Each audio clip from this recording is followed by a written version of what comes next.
Hello friends, and welcome to my first video of 2020. I hope you all had a wonderful celebration of the new year and that you're not too hard on yourself now that you have already failed all of your New Year's resolutions. Today I want to talk to you about how I travel journal. Whether it's a weekend trip or a one-day trip, I like to collect memories from my travels in my travel journal. The reason why I'm making this video right now is because I just came home from an Interrail trip through Europe.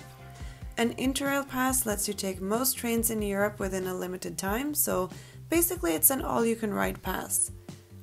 I knew I wanted to document this trip, so I'll take you through the steps I follow when I travel journal while I finish up my last travel spreads and show you some clips from my trip. But before I do, I want to thank RUSTICO for sponsoring this video. RUSTICO gifted me this beautiful leather traveler's notebook, and I've been using the cover for a while now with absolutely no complaints. RUSTICO is based in Utah and all their leather goods are made to order. Check out their website in the description box below if you want to know more. Back to the travel journaling. I have split this video into 3 parts.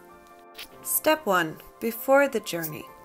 Traveling on trains means you want to bring limited luggage. I decided to put together some stickers and ephemera that fit together, as well as some washi tape, markers and pens that would fit the theme. This might seem very time consuming, but I find it a lot easier to journal when I've already put together limited kits, kind of, because it's less overwhelming when I sit down to journal. My RUSTICO TN cover is able to hold the 3 inserts I wanted to bring along: my long-term spreads insert, my monthly journaling insert, and my travel journal. I also have a paper pocket insert that I use to hold my Interrail pass and some other journaling supplies, like double-sided tape. I was able to travel with all of this in my backpack so that it was easily accessible and it wasn't too heavy, so I'm quite happy with what I brought with me. Step 2. During the journey. All of you hoarders out there, this is the step for you. While on the trip, collect everything. Museum tickets, receipts, tourist pamphlets, maps, business cards, you name it. I like to combine journaling with visual depictions of what I've been up to, but I don't like to put Polaroid photos in my journal, and I also didn't want to carry around my Polaroid camera. So tickets and maps and receipts are great decorations for a travel journal. It's also an alternative to draw or paint, but I find that when I'm on a trip, I want to see as much as possible instead of sitting down and drawing something. I went on this trip with some online friends who are also into journaling, so we had some fun journaling sessions on the longer train rides. I tried to keep up with my spreads, but you know, when you visit like 7 cities in 11 days, there's a lot to be recorded and not much time to process. So that leads me to the next step. Step 3. After the journey. This is the step I'm at right now. This is when I process what I've experienced and complete the spreads. I collected more paper scraps from some cities than others, so not all the spreads are as easy to complete while on the trip. For example, I didn't collect much from Geneva, so when I came home I did print out some pictures I took while I was there, and now I'm ready to complete the spreads. So while I do that, let me also tell you a little bit about the trip.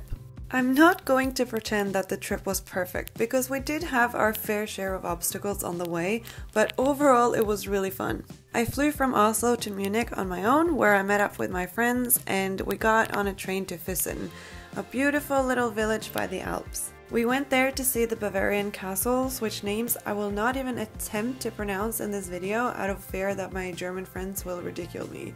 And they will. I loved seeing the castles and the Alps, it felt really magical. From Füssen we went back to Munich and we stayed in this hostel with a guy who was both great entertainment and a huge annoyance. He came in drunk at 3 AM, tried to climb into his bunk without using the ladder, and then both his phones had alarms on starting from 5 AM and continuing every 10 minutes until we left just between 7 and 8 AM. I will never forget that ringtone. We then went to Geneva to celebrate New Year's Eve. New Year's Eve in Geneva was awesome. I mean, we do really great fireworks in Oslo every year, but Geneva had a huge street party with street food, bars, and not 1, but 3 stages with live music. Just by the lake. I had such a good time there.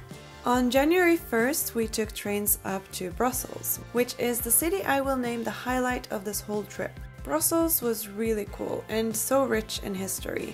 We went on a free guided walking tour and was introduced to the city in a really fun and interesting way. So shout out to our tour guide Anna, who made the experience extra lovely. After a couple of nights in Brussels, we made our way south to Calais in France, where we caught the ferry to Dover in England. This is probably a good time to mention that our trip was quite impacted by the train strike in France, which prevented us from going through Paris on our way from Geneva to Brussels, and also prevented us from getting to the train from Paris to London. But we found a good solution in the ferry, and we got a prime view of the white cliffs of Dover, so that was really cool.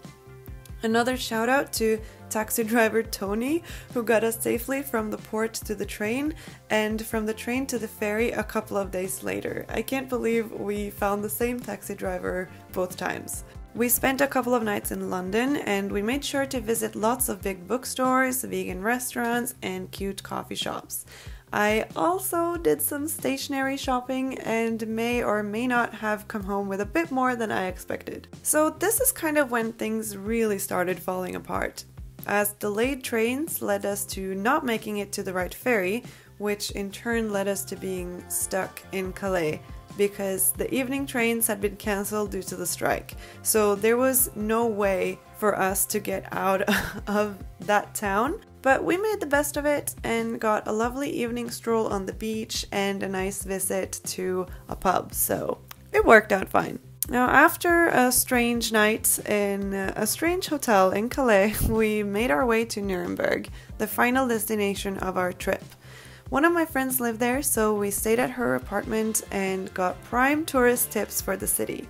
Nuremberg looks so German, with the old city walls and towers and churches and cute houses. Most of Nuremberg was bombed during World War II though, so most of it is not original from medieval times, but the atmosphere is still there and it's such a cute city. After a few nights in Nuremberg, I said goodbye to my friends and headed back to Oslo. It's always sad to say goodbye to friends, but I know it's not forever, so that helps. And there you have it, my 11-day Interrail trip summarized in just a few minutes. I am so excited for this new year and I hope you are too.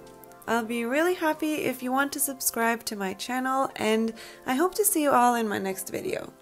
Make sure to stay for a final flip through of the spreads I made for this trip. I hope you're having a lovely day and I'll see you next time. Bye!